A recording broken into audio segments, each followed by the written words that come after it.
Hello दोस्तों, स्वागत है एक बार फिर आप सभी का आपके अपने यूट्यूब चैनल पीएस क्लासेस पर।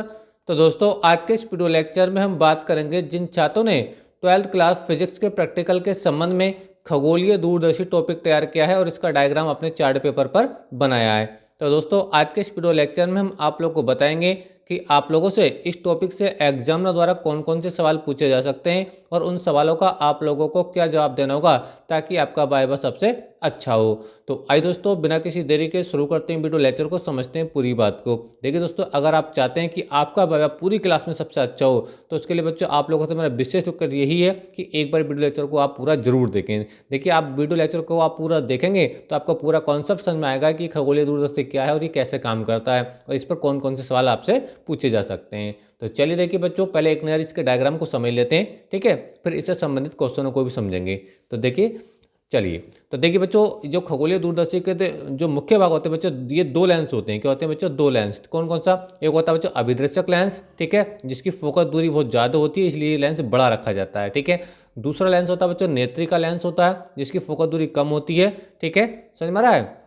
एक बार फिर समझिए, इसके दो लेंस बड़े मुख्य होते हैं। कौन कौन से? एक तो होता है बच्चों अभिदर्शक लेंस, जिसका द्वारक भी बड़ा होता है, इसकी फोकस दूरी भी ज़्यादा होती है। एक होता है बच्चों नेत्रिका लेंस, ठीक है, जिसका द्वारक छोटा होता है, ठीक है, और इसकी फोकस दूरी भी कम होती है, ठीक है। आगे देखिए, मैं आपको बताता चलूँ कि जो बड़ा वाला लेंस है, ये जो आपका अभिदर्शक लेंस है बच्चों, इसकी फोकस दूरी को बच्चों हम एफओ से लिखते हैं। कैसे लिखते हैं बच्चों? ये जो एफओ आप देख पा रहे होंगे ना, ये बड़े वाले लेंस की फोकस दूरी है, अभिदर्शक लेंस की फोकस दूरी। और ये जो छोटा वाला लेंस है ना, ये एफ ई, जो नेत्रिका लेंस है, इसकी जो फोकस दूरी है बच्चों वो क्या? एफ ई है। अगर डायग्राम में आपसे पूछा जाए कि एफ ओ और एफ ई क्या है तो आपको यही बताना होगा, सर जो एफ ओ है वो बड़े वाले लेंस यानी अभिदर्शक लेंस की फोकस दूरी है, और जो एफ ई है, ठीक है, वो छोटे वाले लेंस यानी नेत्रिका लेंस की फोकस दूरी है। एक बात मैं आपको यहाँ बताते चलूँ, जो बड़ा वाला जो लेंस होता है ना, इसकी फोकस दूरी यानी एफ ओ जो होती है वो ज़्यादा होती है किससे? एफ ई से। समझ में आ रहा है? यानी अभिदर्शक लेंस की जो फोकस दूरी होती है नेत्रिका लेंस की तुलना में, नेत्रिका लेंस की फोकस दूरी की तुलना में क्या होती है बच्चों? वो ज़्यादा होती है। यानी याद रखना, F O is greater than F E होता है, ठीक है। अच्छा, अब देखिए बच्चों, ये आप देखिए, ये कोई वस्तु रखी है, ठीक है, ये एक वस्तु रखी है। आप इस वस्तु का देखिए ध्यान समझिए, आपसे प्रतिबिंब कैसे बनेगा इसमें देखिए। ये जो वस्तु रखी है, अनंत पर कोई वस्तु रखी है, ठीक है, और इस वस्तु का इस लेंस द्वारा, इस वस्तु ए बी का इस वाले लेंस द्वारा, यानी जो बड़ा वाला लेंस है अभिदर्शक लेंस, इस वस्तु का जो वास्तविक और उल्टा प्रतिबिंब बनता है वो ए डैश बी डैश बनता है। यानी ये वस्तु है देखो ए बी, ठीक है, इसका जो प्रतिबिंब बनना है ए डैश बी डैश बन रहा है, ठीक है। ये वास्तविक और उल्टा प्रतिबिंब। उल्टा क्यों है?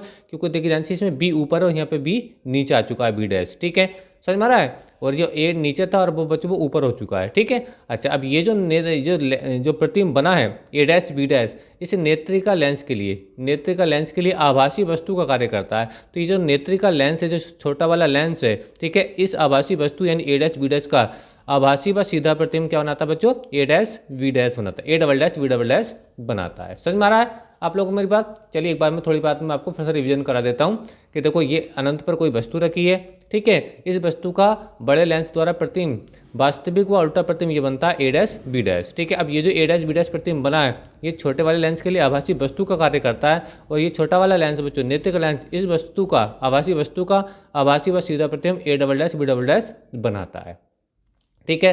तो ये तो बात, तो इसकी रचना की बात थी। अब चलिए बच्चों, इससे संबंधित क्वेश्चनों को समझ लेते हैं कि इससे संबंधित कौन कौन से सवाल आप लोगों से पूछे जा सकते हैं। तो चलिए स्टार्ट करते हैं। तो देखिए बच्चों, पहला क्वेश्चन आपकी स्क्रीन पर है, खगोलीय दूरदर्शी क्या है? आपसे पूछा है खगोलीय दूरदर्शी क्या होती है, ठीक है। तो आपको बताना होगा कि खगोलीय दूरदर्शी एक प्रकाशिक यंत्र है। क्या है बच्चों? ये एक प्रकाशिक यंत्र है, प्रकाशिक यंत्र। बस आपको यहाँ पे इतने बताना होगा कि खगोलीय दूरदर्शी क्या है, तो आप बताएंगे खगोलीय दूरदर्शी ये क्या? प्रकाशिक यंत्र है, ठीक है। अच्छा, प्रकाशिक यंत्र क्यों है? क्योंकि ये प्रकाश के बेस पे ही काम करता है, ठीक है। अच्छा, आगे देखिए, आपसे पूछा है क्वेश्चन नंबर 2, खगोलीय दूरदर्शी का प्रयोग कहाँ किया जाता है? खगोलीय दूरदर्शी का प्रयोग कहाँ किया जाता है? तो खगोलीय दूरदर्शी का जो प्रयोग किया जाता है बच्चों, वो क्या जाता है?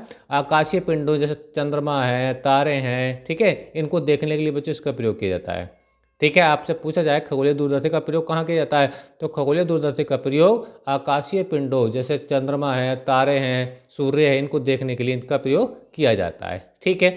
चलिए अगला क्वेश्चन हम बात करेंगे बच्चों। क्वेश्चन नंबर 3 आप लोगों से क्या पूछा जा सकता है? देखिए, खगोलीय दूरदर्शी की आवर्धन क्षमता का सूत्र बताइए।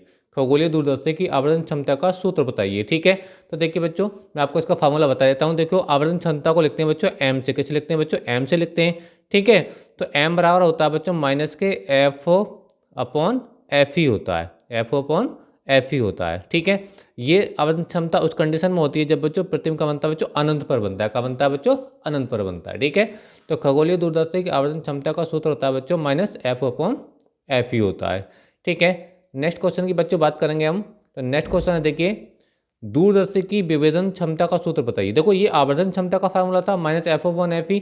ठीक है, और आप दूरदर्शी की विभेदन क्षमता का सूत्र बताओ। तो इसका जो सूत्र होता है बच्चों वो होता है डी अपॉन 1.22 इंटू लैम्डा होता है, जहाँ डी जो है बच्चों ये अविद्रक्षक लेंस का व्यास है और लैम्डा क्या बच्चों? प्रकाश की तरंगदैर्घ्य है। तो दूरदर्शी की विभेदन क्षमता का सूत्र होता है बच्चों डी अपॉन, ठीक है, 1.22 लैम्डा होता है। ठीक है, याद रखेंगे इस चीज़ को। अगर आपसे अगला क्वेश्चन पूछा जाए कि दूरदर्शी की विभेदन सीमा, दूरदर्शी की विभेदन सीमा का सूत्र बताओ, तो मैं आपको बता दूं कि विभेदन क्षमता और विभेदन सीमा एक दूसरे के व्युत्क्रमानुपाती होते हैं।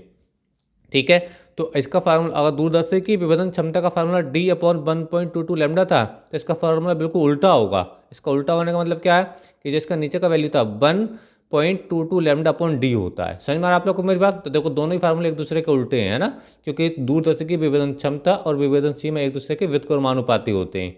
ठीक है, समझ में आ रहा है? चलिए, क्वेश्चन नंबर 6 की हम बात करते हैं।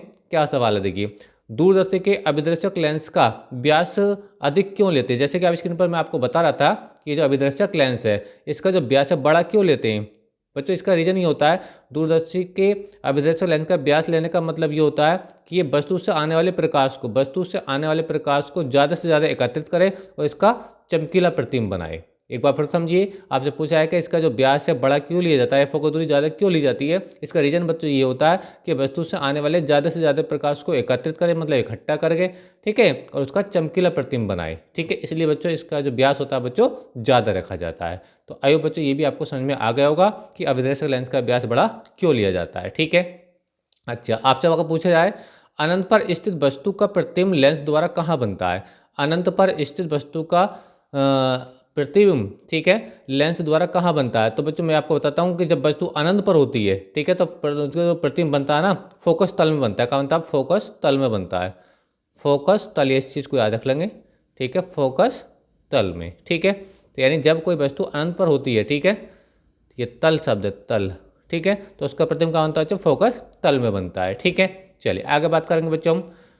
उत्तल लेंस तथा अवतल लेंस क्या होते हैं? उत्तल लेंस तथा अवतल लेंस क्या होते हैं? तो देखिए, उत्तल लेंस बच्चों वो लेंस होता है जो बीच में मोटा होता है, किनारों पर पतला होता है। देखिए, जैसे स्क्रीन पर देख पा रहे हैं, ये दोनों ही क्या बच्चों? ये दोनों ही उत्तल लेंस हैं। ठीक है, तो उत्तल लेंस बच्चों वे लेंस होते हैं जो बीच में तो मोटे होते हैं लेकिन ये साइडों पर यानी किनारों पर पतले होते हैं। ठीक है, और अवतल लेंस क्या होता है? अवतल लेंस बच्चों क्या होता है? ये बीच में पतला होता है और किनारों पर क्या होता है बच्चों? ये मोटा होता है। तो ये बीच में पतला होगा अवतल लेंस और किनारों पर क्या होगा बच्चों? मोटा होगा। ठीक है, उत्तल क्या होते हैं? बीच में मोटे होते हैं, किनारों पर पतले होते हैं, यानी एक दूसरे को उल्टे हैं होते हैं। आपको समझ में आ गया होगा। ठीक है, तो अगर आपसे पूछा जाए कि उत्तल लेंस और अवतल लेंस क्या होते हैं, तो उत्तल लेंस बच्चों वे लेंस होते हैं जो बीच में मोटे होते हैं, किनारों पर पतले होते हैं, और अवतल लेंस क्या होते हैं? ये बीच में पतले होते हैं, किनारों पर मोटे होते हैं। ठीक है, अच्छा, अगला सवाल देखिए। अगला सवाल बच्चों ये है, लेंस की क्षमता की परिभाषा लिखो। लेंस की क्षमता की परिभाषा बताओ। तो देखिए, क्षमता का जो फार्मूला होता है ना बच्चों, वो ये होता है, लेंस की क्षमता को पी से लिखते हैं बच्चों, ठीक है, और इसको लिखते हैं 1/f। एफ बच्चों मीटर में फोकस दूरी। ठीक है, तो ये इसका फार्मूला होता है। ठीक है, तो देखिए, लेंस की फोकस दूरी के व्युत्क्रम को, क्योंकि बटे में आ रहा है ना एफ फोकस दूरी लेंस की, ठीक है, तो लेंस की फोकस दूरी के व्युत्क्रम को लेंस की क्षमता कहते हैं, पी से प्रदर्शित करते हैं। समझ में आ रहा है आप लोगों में? तो ये आपको बताना होगा आपसे अगर क्षमता की परिभाषा पूछी जाए तो। ठीक है, अच्छा, अगर आपसे पूछा बच्चों लेंस की क्षमता का मात्रक क्या होता है, तो लेंस की क्षमता यानी पी का मात्रक जो होता है बच्चों डायोप्टर होता है, जिसे हम डी से लिखते हैं। क्या होता है बच्चों? डायोप्टर होता है। क्या होता है? डायोप्टर, जिसे हम डी से लिखते हैं। ठीक है, चलिए अगला बात करते हैं क्वेश्चन नंबर 11 की।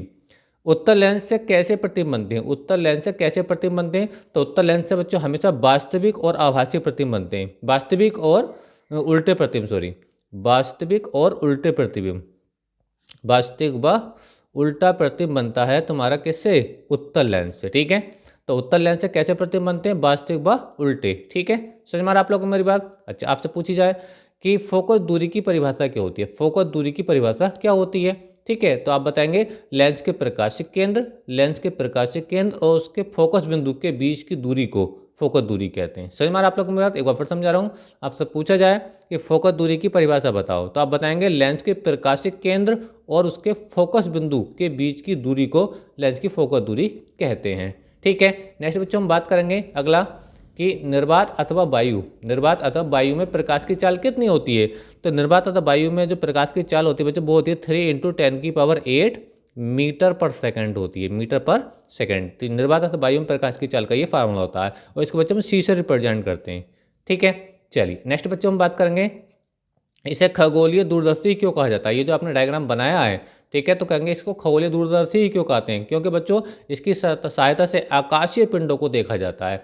ठीक है, इसलिए बच्चों इसको हम खगोलीय दूरदर्शी कहते हैं। जैसे चंद्रमा है, सूर्य है, तारे हैं, सबकी कहाँ होते हैं, आकाश में होते हैं। ठीक है, तो इसकी हेल्प से बच्चों हम आकाशीय पिंडों को देखते हैं, इसकी वजह से हम इसको खगोलीय दूरदर्शी कहते हैं। ठीक है, अच्छा अगला देखिए बच्चों, अगला लास्ट क्वेश्चन है ये। लास्ट क्वेश्चन बच्चों ये है कि प्रकाशिक केंद्र किसे कहते हैं, यानी ऑप्टिकल सेंटर किसे कहते हैं। ठीक है, तो ऑप्टिकल सेंटर क्या होता है, देखिए सुनिए मेरी बात। देखो ये है लेंस, कुछ भी समझ लो, ये लेंस है। ठीक है, और लेंस की मुख्य अक्ष पर ये जो बिंदु है ओ, इसको हम बच्चों प्रकाशिक केंद्र बोलते हैं। इसकी परिभाषा क्या है, परिभाषा बच्चों ये है, देखिए लेंस की मुख्य अक्ष पर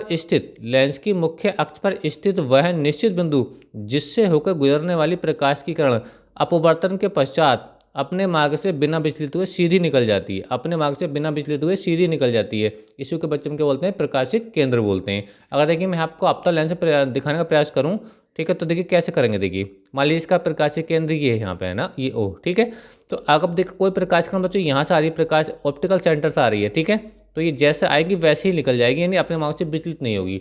तो जिस पॉइंट से होकर के, ठीक है, प्रकाश की किरण अपने मार्ग से बिना विचलित हुए सीधी निकलती है, तो उसी पॉइंट को हम बच्चों क्या बोलते हैं, ऑप्टिकल सेंटर यानी प्रकाशिक केंद्र कहते हैं। ठीक है, तो एक बार मैं फिर से इसकी परिभाषा बता देता हूँ आप लोगों को। प्रकाशिक केंद्र की, लेंस की मुख्य अक्ष पर स्थित वह निश्चित बिंदु जिससे होकर गुजरने वाली प्रकाश की किरण अपवर्तन के पश्चात, यानी लेंस से गुजरने के बाद अपने मार्ग से बिना विचलित हुए सीधी निकल जाती है, उसको बच्चों क्या बोलते हैं, प्रकाशिक केंद्र बोलते हैं। ठीक है, तो बच्चों ये क्वेश्चन थे बच्चों जो इस टॉपिक से एग्जामिनर द्वारा वाइवा में बहुत ज़्यादा पूछे जाते हैं। उम्मीद करता हूँ बच्चों सारे क्वेश्चन आपको अच्छे समझ में आ गए होंगे। ठीक है, और बच्चों यहाँ तक अगर आपको वीडियो अच्छा लगा तो प्लीज़ वीडियो को लाइक जरूर कर दीजिए और कमेंट करके बताइए बच्चों वीडियो लेक्चर आपको कैसा लगा। ठीक है, तो मिलेंगे बच्चों नेक्स्ट वीडियो में किसी नए टॉपिक के साथ। तब तक के लिए धन्यवाद, बेस्ट ऑफ लक।